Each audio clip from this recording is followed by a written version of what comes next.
None of that, right? We live. You gotta hang like that. Somebody phone that. Huh? All you do is put that charger can hit the floor, hit your purse, or anything.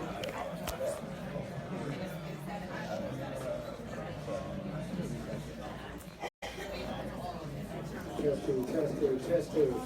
All right. Good evening, everybody. Good evening.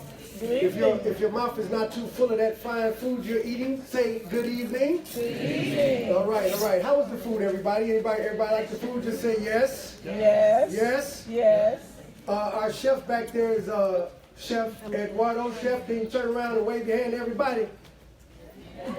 Now, what you had tonight, give him a hand. Give him a sign. Now, what you had tonight was coconut curry, chicken skewers, right? His signature salad, and vegetarian Moroccan couscous. It's always good. And our food is sponsored by this gentleman in the front row from Lima One Capital, Mark Buford. All right. We thank our other sponsor tonight, Mr. Aubrey Locke from the Loan Depot, for his commitment to this event. So, everybody heard the big news today. The LLC fees have been lowered in Illinois. Give it a big round of applause. Yes. No, I want to hear that again, though, for real. That was kind of weak. That was kind of weak. Give it a round of applause. We worked on that for 4 years. All right. We worked on that for 4 years. And for those of you who don't know me, my name is Dwayne Hirsch. I'm an executive board member with the Small Business Advocacy Council. And it was that fine group of people, along with a coalition of chambers of commerce throughout the city of Chicago, the state of Illinois, including the Hyde Park Chamber of Commerce, who helped us for years and years and years to push to get that legislation passed. That legislation was passed unanimously by the House and the Senate, and this time it finally went through. That bill had passed before. This is not the first time it actually passed, but this is the first time that it passed to the point where it could actually get signed and come into law. On each of the other two times, there were certain political things that got in the way. So what I want to ask you all to do tonight we're going to have a lot of information that you all are going to get about what I call the perfect storm of opportunity for economic development. So I want you to kind of be rested in your seat. I want you to pay very good attention to myself, and then the other folks will come up and talk a little bit with us later on in the evening. But I also want you to do this favor for me. I want you to take whatever political hat you wear and take it off. I want you to take off your Democrat hat. I want you to take off your Republican hat for a minute. Because everything that I'm going to talk to you about tonight was produced without. It was straight down the middle, done on a nonpartisan basis. Our group is a nonpartisan group that lobbies for the benefit of small business owners throughout the state on a nonpartisan basis. Our member base right now is close to 1,000 in the SBAC, and our coalition number many more. And we went to Springfield and we lobbied strictly and straight on the merits of what this LLC bill meant and did for us and is now doing, because the bill is in effect. It took effect the moment the governor signed it. It's been updated on the Secretary of State's website. And some of the other things I'm going to talk about tonight are already in place. But all of this came about from people who come from different walks of life, different walks of business, coming together strictly for the purpose of what suited the best interest of us all. There were people who got upset because we brought the governor to the South Side a few weeks ago on Small Business Saturday. He's just looking for votes. They're all looking for votes. So what? The bottom line is what is it going to do for us at the end of the day? We've been subjected for a very long time to leadership that has not served our best interest well. And a part of that sometimes is because we have not made the demand. What the SBAC is in the business of doing is making the demand, but making the demand not on the basis of some altruistic idea that they're supposed to do for us what we want done.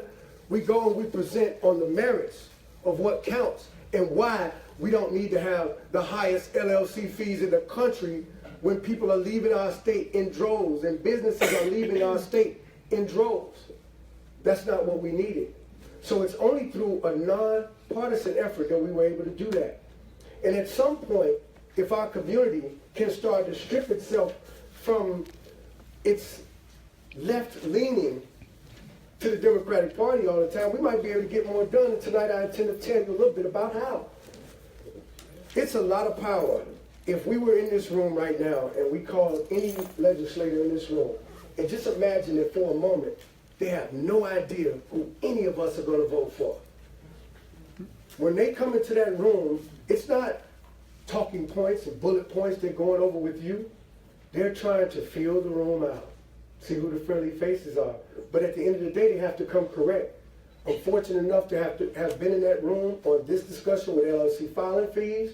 I was in that room when we had these discussions on equity crowdfunding, and I saw it firsthand.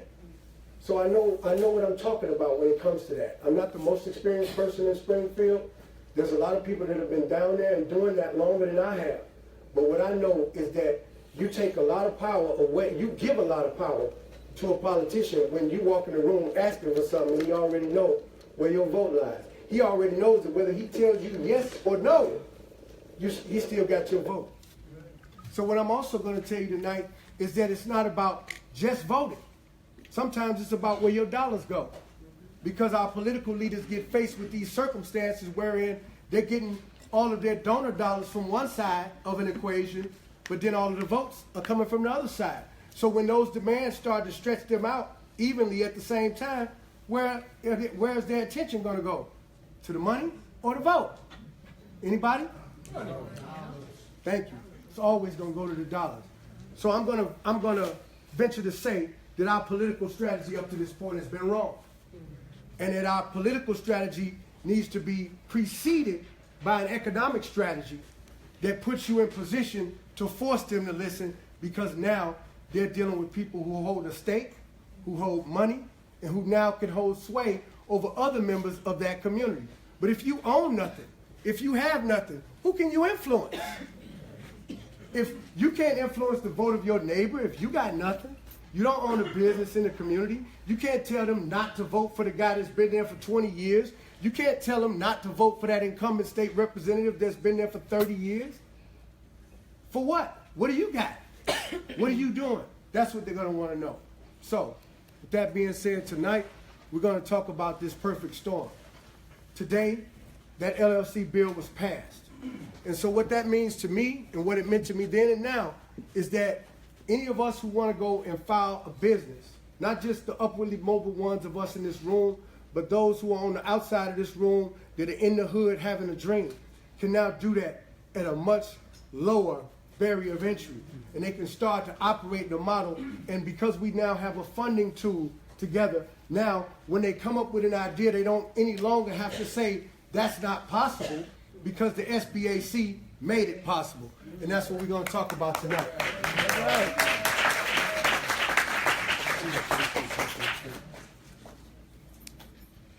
So, move to that next slide, please. Everybody has a copy.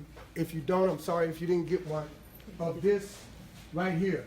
This is the new LLC filing fee structure. $500 was the old fee. $150 is the new fee. For series organizations, $750, now down to $400. The annual reporting fee is reduced. The articles of amendment. The price to reserve a name went from $300 to $25.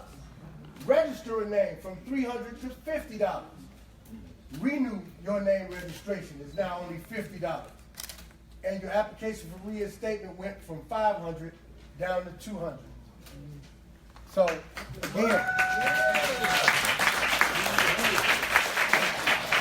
So right now, we live in a time of tax, right? And until that pot tax got repealed on December 1st, that's where we were.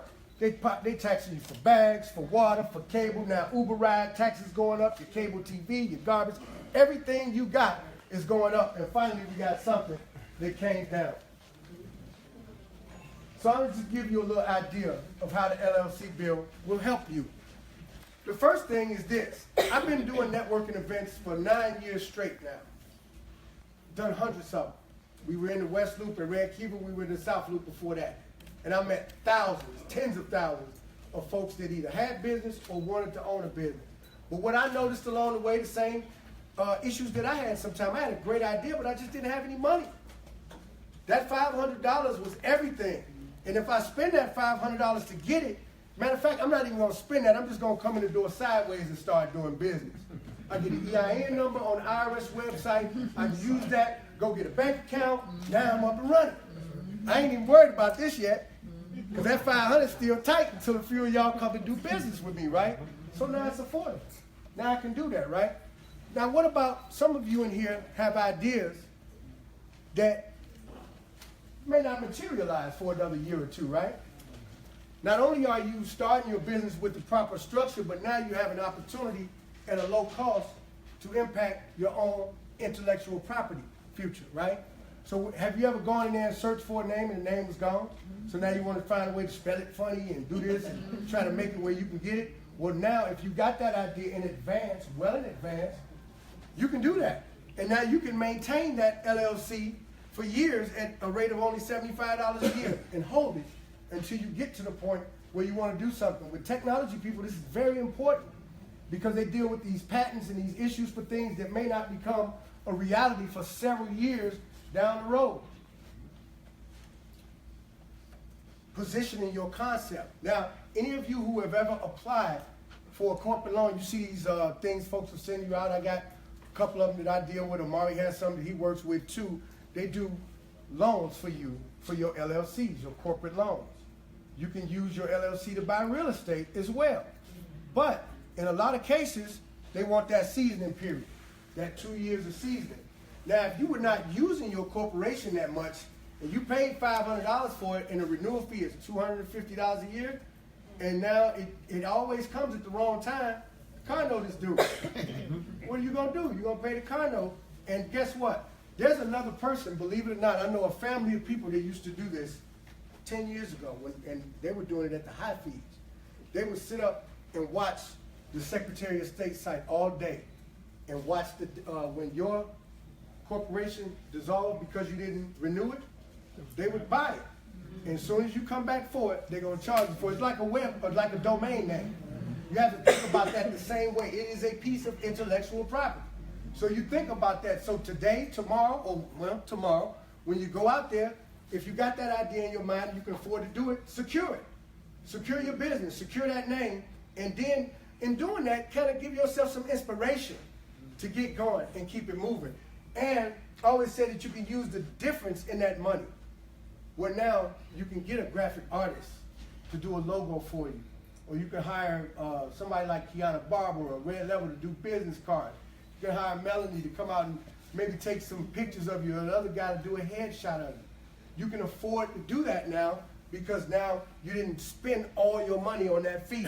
Now think about it. At $150, you can really have a minimum wage job and afford that now. Like, you know, within one pay cycle maybe, you can afford that.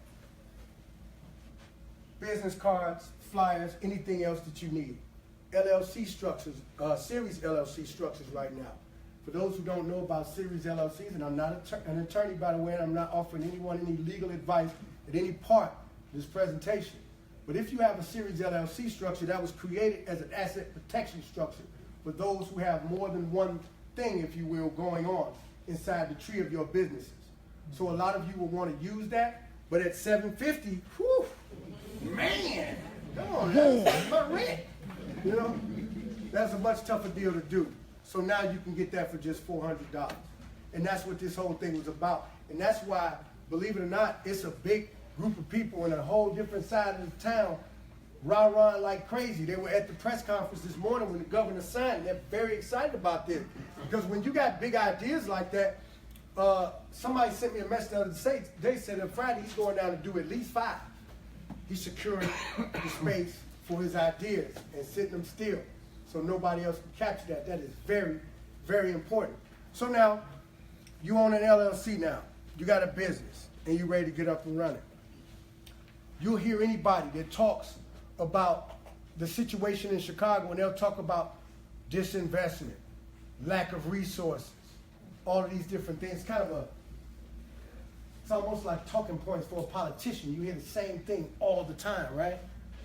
So, where's the class? Where's the education? Where are the resources that say that if I go out and get an LLC, that I can learn how to run my business the right way? How can I take an existing business, go in and learn what I don't know, and give myself a better opportunity to succeed? Next slide, please. That is called SBAC Empower. It was funded to help people in career transitions in small business, but needed assistance getting started, underemployed, stuck in a job that's not challenging you. This is the type of thing that you definitely want to find out about. The SBAC Empower program is a 10-week seminar series. We've already held the first 2 cohorts of this class. And for $100 was the cost of those 10 weeks of classes. That's total, not per class, by the way. Feel free to clap about that. All right. So, go to the next slide, please. So on top of that, a mentoring program, 18 months of mentoring for all of those who graduate from the class. Funding support, I'll show you that in a minute. Alumni events, a newsletter, and when you come out of there, it's not in the slide, but you actually also get a business plan. If you work it and you do it, they set it up for you to have a full business plan when you come out of that 10-week series. Again, for $100. I mean, if y'all not gonna be excited about it, I mean, I just pack up and leave now. You got some more food back there, chef? Let's just party. I'm just kidding. But seriously, this is serious stuff. So, and we'll have questions and stuff afterward, okay? So, if you know somebody that fits, if you see a young man in your community who you think might be on the brink of doing something wonderful, you can afford to sponsor that for him. You can afford to sponsor him now. Set him up in a business. You can buy an LLC for your children right now. And here's the next component. CIBC, go back, up, right there. CIBC Bank, formerly the private bank, has a loan program that loans up to $10,000 to start up businesses for any small business owner that completes an approved business education course.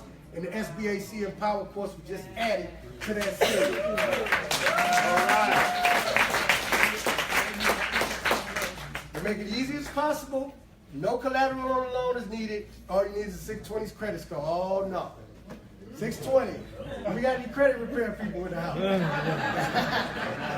But here's the thing though, right? So no matter where you are on that tree right now you know what you need to do. Right? It's a hell of a thing when you steady trying to figure it out and you don't know what you're going to do when you get a 700 score. You don't know what you're going to do when you finally get an LLC. You don't know where to go to get that business resource from. You don't know. So now, you have lowered LLC filing fees. You have a program now, and we expect this to start back in the spring.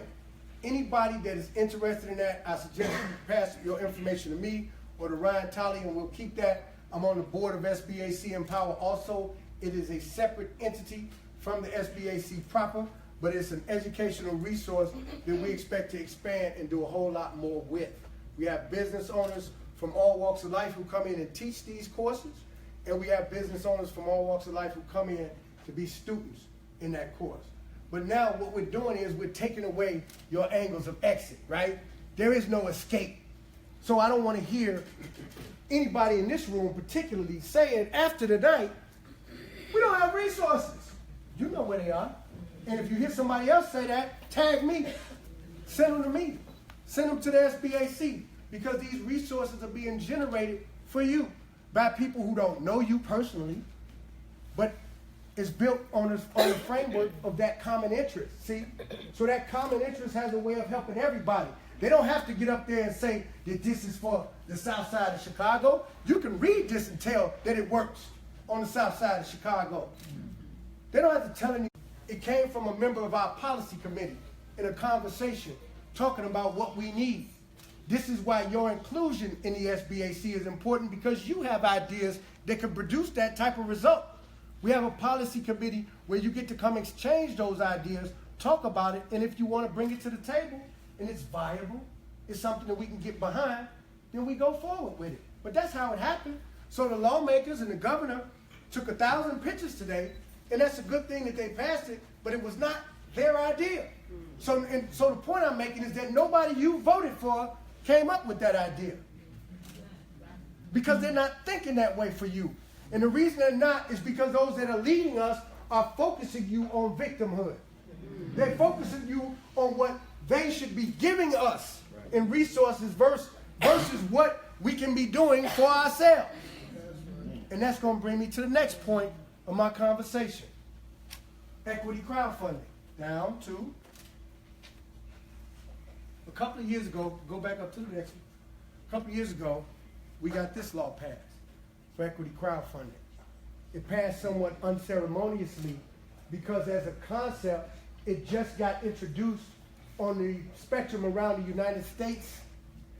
It got passed essentially in 2012 through the Jobs Act with President Obama. But it did not become federal law, an active, a functioning federal law until May of 2016.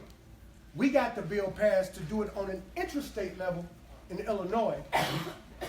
We got that passed in 2015. It became law in 2016, but did not become functional until January of 2017. So we're just about at the year-end point.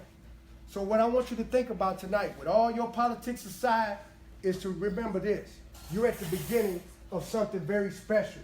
You're at the beginning of something that's going to sit in the front of the new economy for years and years to come. Banks are not needed in this equation. The old factors that discriminated against you are not a part of this equation. This equation and what we do with this is all on us.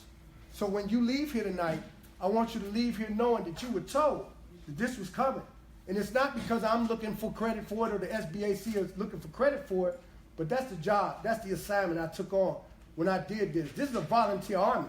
I don't get paid to do this. But this is what I love doing because I saw value in it from the start. A value that I saw our people need, that business owners need everywhere throughout this state. Crowdfunding. Everybody, I think, by now kind of has an idea of what crowdfunding is, but on the intrastate level, it just means that you're raising the money from inside your state, right? So, I got an idea. And share this. People can, you know how you look on Kickstarter and people are building all these different gadgets and technologies through crowdfunding? They're even financing personal adventures and things through regular crowdfunding, right? So when we talked about equity crowdfunding, this means that when you put something in, you have a reasonable right to expect something in return, whether that be fractional equity in an entity, or it can be structured as debt, which means that, you know, it's like you're lending money to the business owner, right? We all in this room, we either have the ideas or we know people who have those ideas. Ideas that we would support, ideas that we would happily support through investing in it, not just giving you some money, but investing in it, standing on it, and expecting a return. This is not something that everybody can just throw things on the wall to see what stick. You have to come correct. This is governed or regulated by the Secretary of State. And so by the time you see these projects start to appear on the portals, they will have been vetted 3 times by the portal owners on the actual site where you go to look at the investment and make the investment, by the Secretary of State, and a kind of a backdoor agency that basically makes sure that you're not using it as a tool for money laundering. So these are vetted heavily. So when you see these up there, it doesn't mean that the business is going to be the greatest thing since sliced bread, but it does mean that it's a legitimate business. So you can take that part of the trust factor off the table, right? Everybody with me? We good? All right, next slide, please. We're going to talk a little bit later about how to get started. We're going to talk about the cost of doing an equity crowdfunding campaign. Next slide. We'll even talk a little bit about the risks.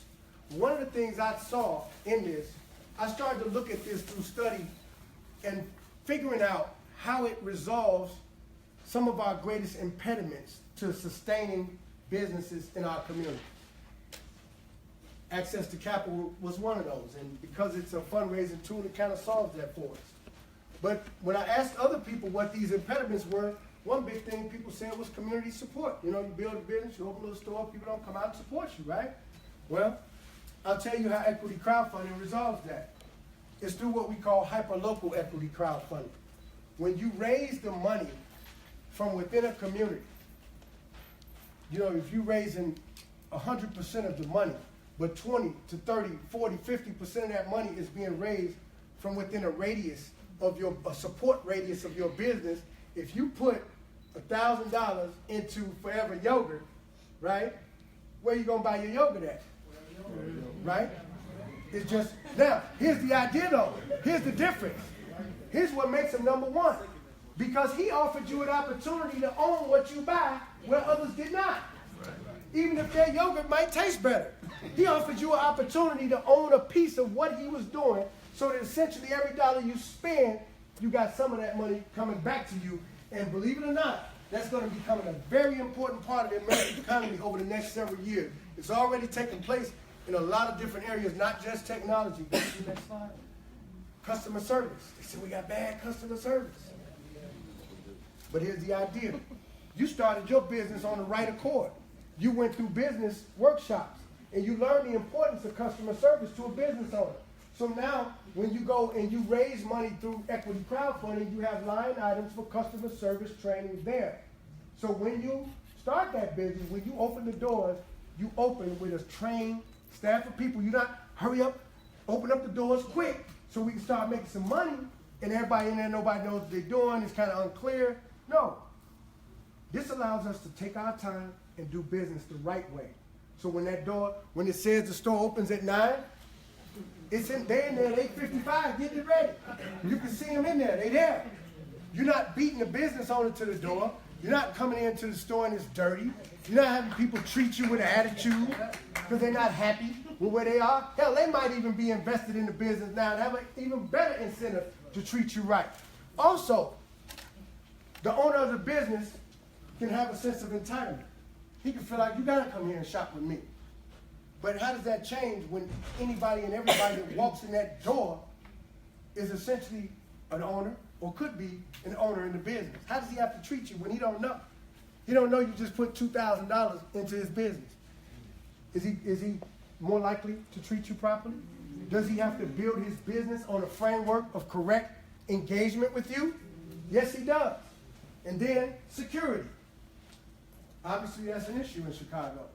But in a situation right now, if somebody went on 71st and Morgan and came running out of the store with a bag of goods, it's not very likely that somebody's going to call the police. But what happens when they're running past 5 people that own a piece of that store? Who's going to stick their foot out and trip it, right? Come on. Am I right or wrong? Tell me I'm right. Because this is critical. This is critical to our conversation. Critical. So, you know, you might like buying loose squares, but not in front of my store. I'll put my money in. You know, no DVDs beating around the corner, man. Don't be in front of the store, right?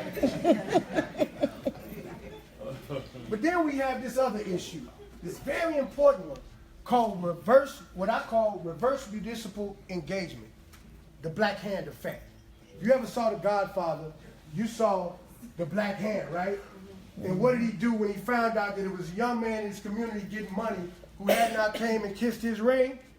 He came to him and told him, I need a piece of that action. And we all know what happened for those of y'all who saw the movie. You didn't see that, by the way. If you didn't, get out. But here's what it says, right? Here's what it says. I'm going to advance you one more slide, please, and I'll show it to you through this. Go down one more, and I'll come back to that one.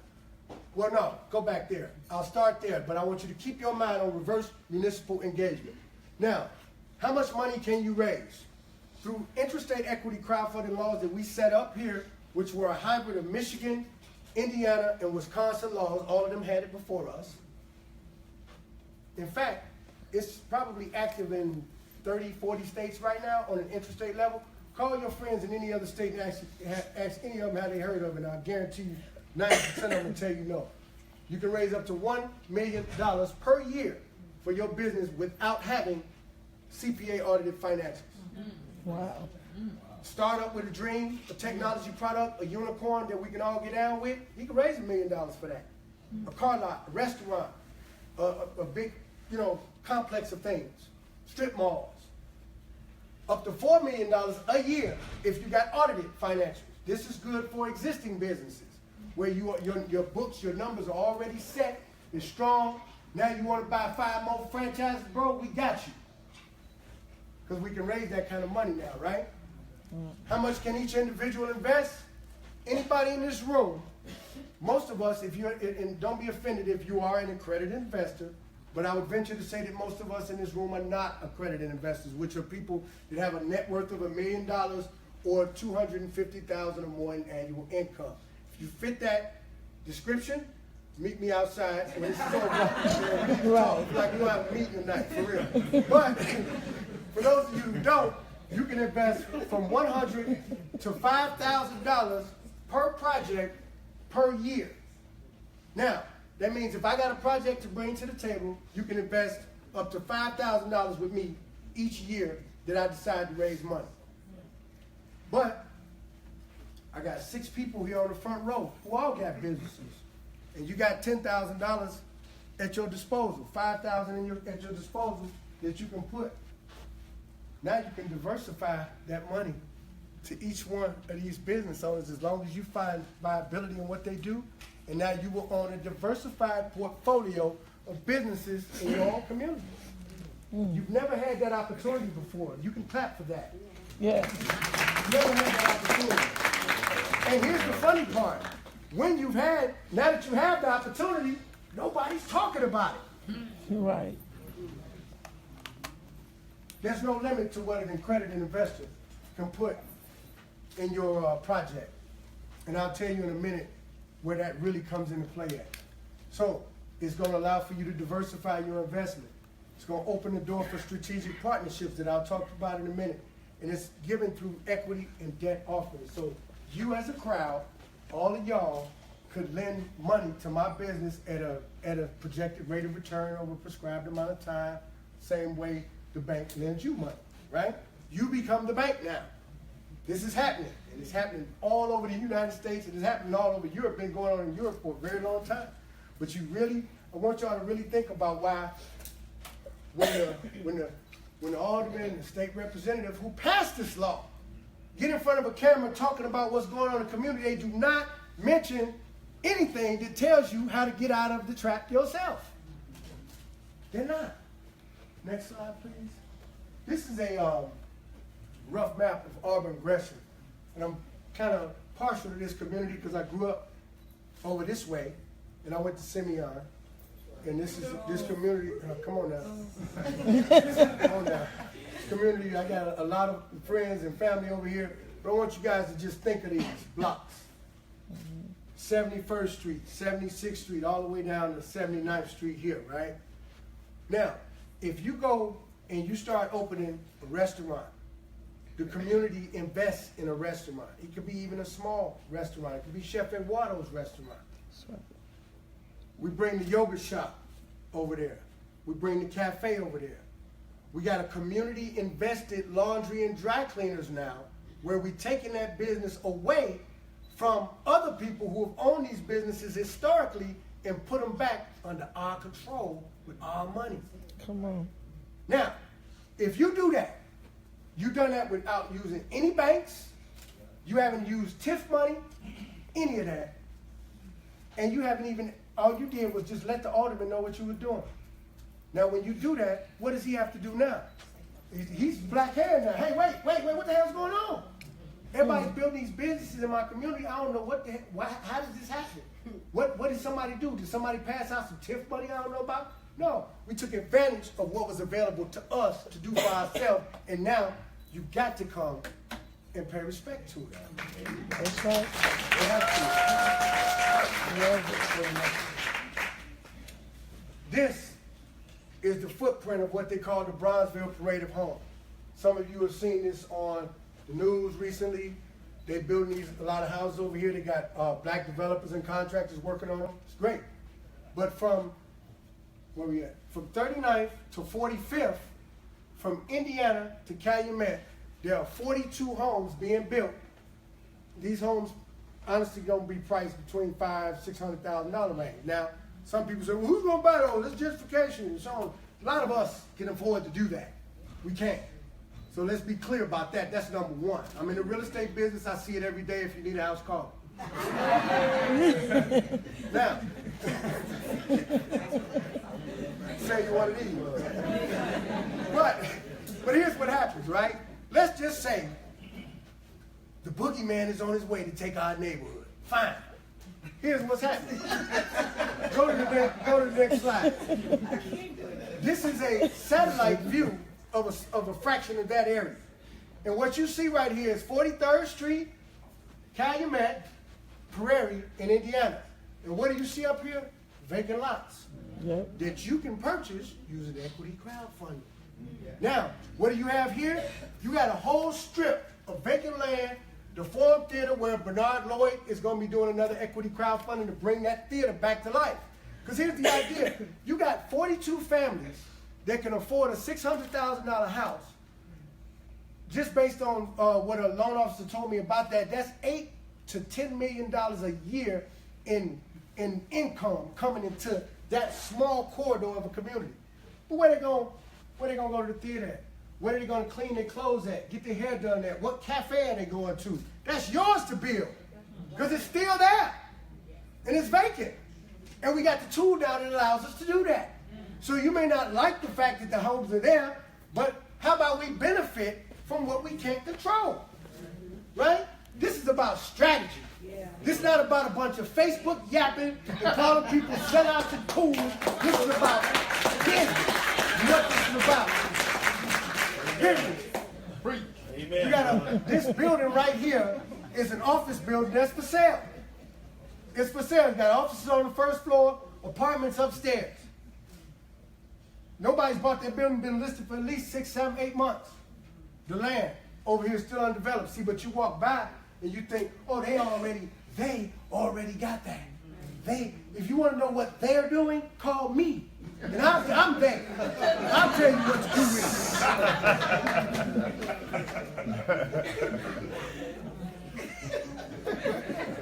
it. Because honestly, they're not as smart as you think they are. They're not.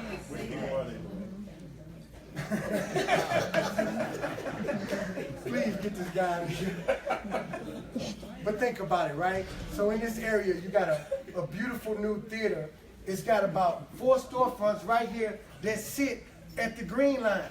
Now, as the population of this community fills in, more and more traffic is coming off that line every day, going right down this street, that way and that way to go home.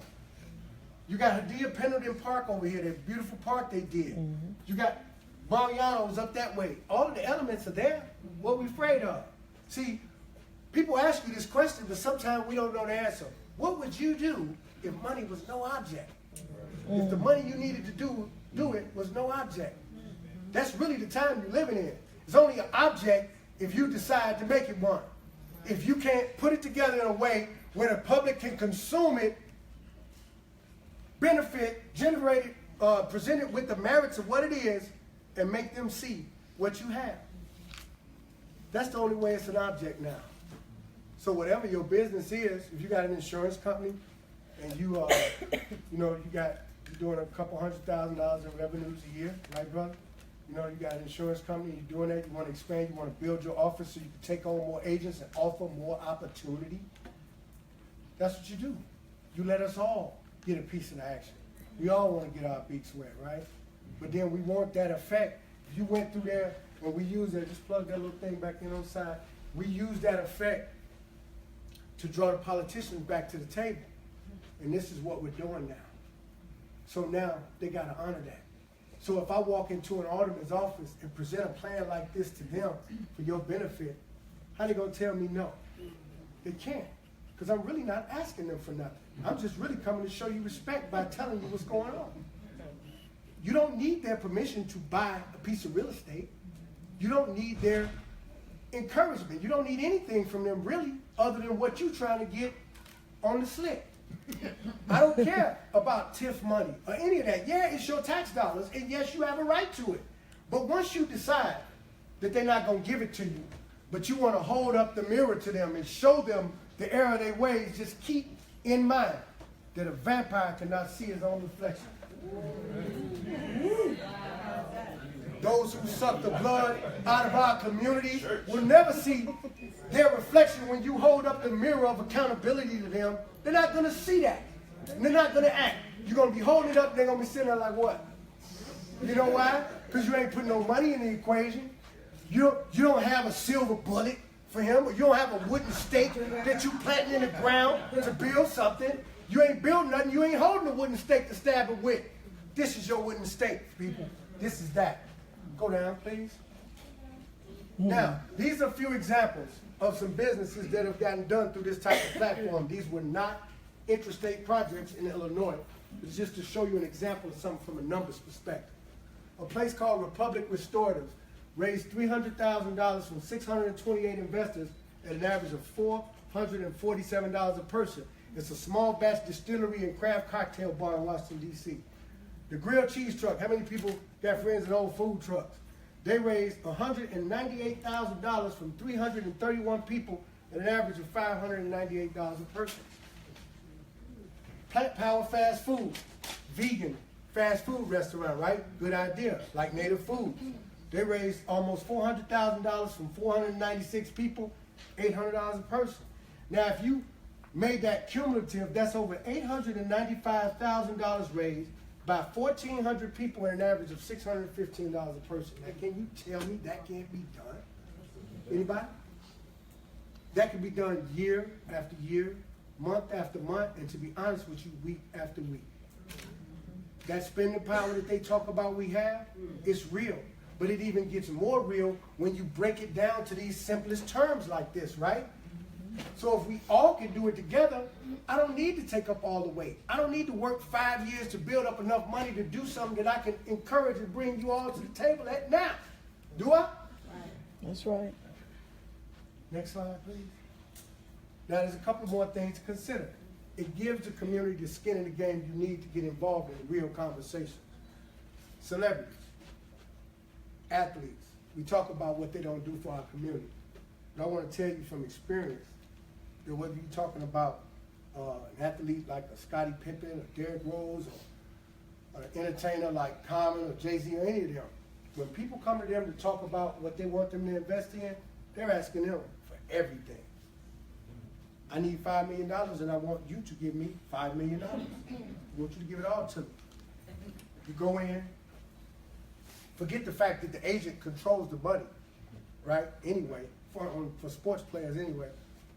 But now you get the opportunity to say, well, all right, we want to open 10 more Forever Yoga franchises. We're going to put them all over the neighborhood. I'm picking on you, Bill, because you a dynamite business owner. That's Bill Coney, everybody, from Forever Yoga down on 35th and State.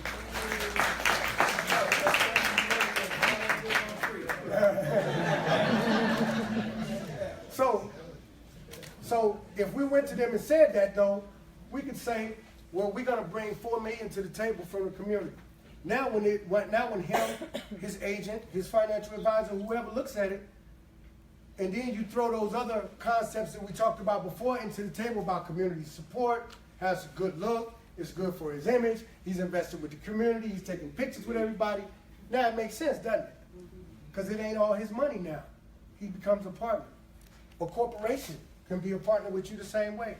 When they want to open up something in your community, and you go in there and they have big meetings and everybody throwing rocks at them about jobs, say, okay, look, why don't you let us buy $2 million of the store?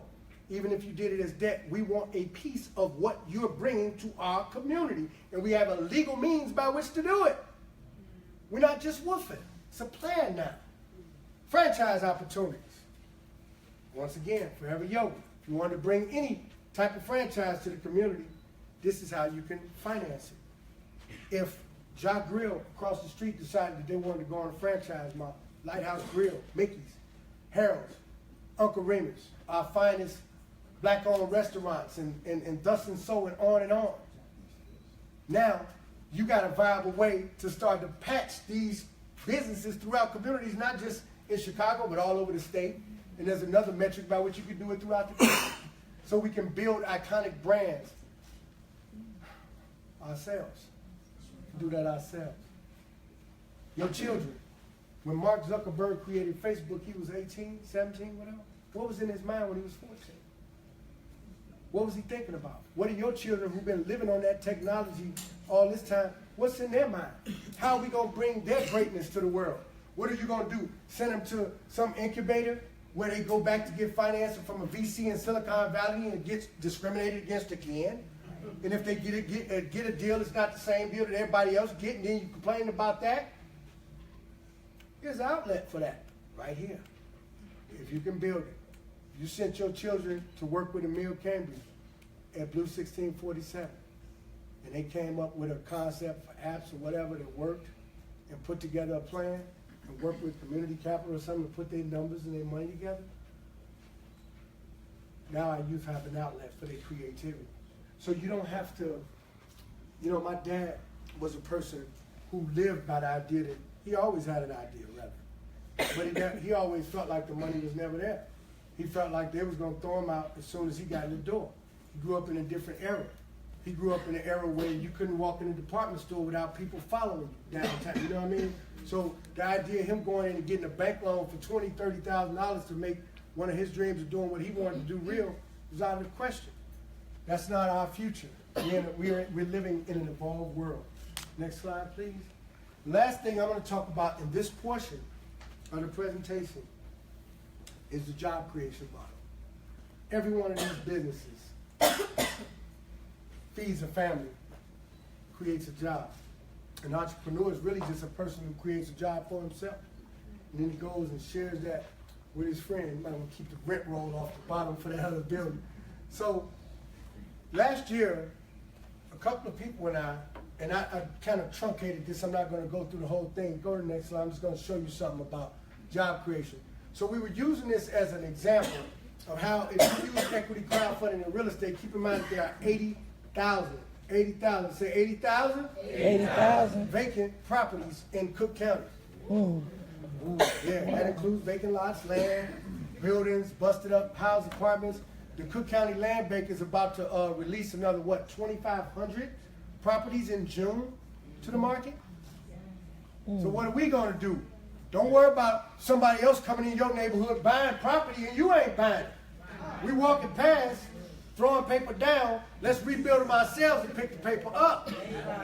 Let's buy a 24, a 38 unit building, a 50 unit building, and share the revenues from the monthly rents in our own community. That's what it's all about. Oh, and now don't get me wrong. I don't want to tunnel your focus with this. This also gives you the opportunity to invest anywhere else that you want to invest outside of the immediate community. So when somebody is doing an equity crowdfunding for a fitness center on the north side and you know it's popping and it's hot, invest your money and make money on it. I would absolutely encourage that. You don't have to keep them confined here, but I want you to know where the opportunity exists. Now in this model, this was a deal that where the crowd essentially would have shared this profit level of about $44,000. Go down one. But what we did was we said that for all of the people involved in repairing a building, a gut rehab project, we were going to have each one of the skilled tradesmen to bring in at least one and possibly two people from the community where the properties are being done. And this is not your son that just graduated and was in the glee club. We want dude and them that's walking down the street with their pants sagging down now, throwing squares in front of the property. That's who we want. Because that's the guy who needs the job. That's the guy who's a threat to you if he don't have one. Right? So we can help that. Come on. So in that deal, we had, before you count one other segment, you had 9 local businesses getting paid from this project with 19 skilled workers, 13 trained unskilled workers who now are acclimating to the workforce, getting an idea of how this thing works. And then, one more, we had the real estate professionals, listing agent, buyer's agent, me. Insurance, appraisers, lawyers, 8 more people. That's 37 people directly affected by one project. And this image is not clear, but it's 17 businesses, 19 skilled, 13 unskilled, all funded by you, the crowd. Go down. And in that project, this guy got a hell of a deal on the building. Go ahead. where now he can become the land of his own, the Lord of his own land. But my thing is this is my quote. There are enough of us doing well enough to build enough to help the rest of us.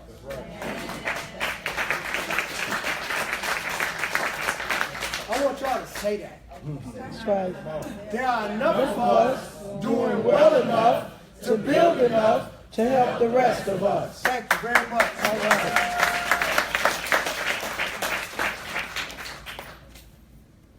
Now I want to advance this conversation. I want to take it to another level.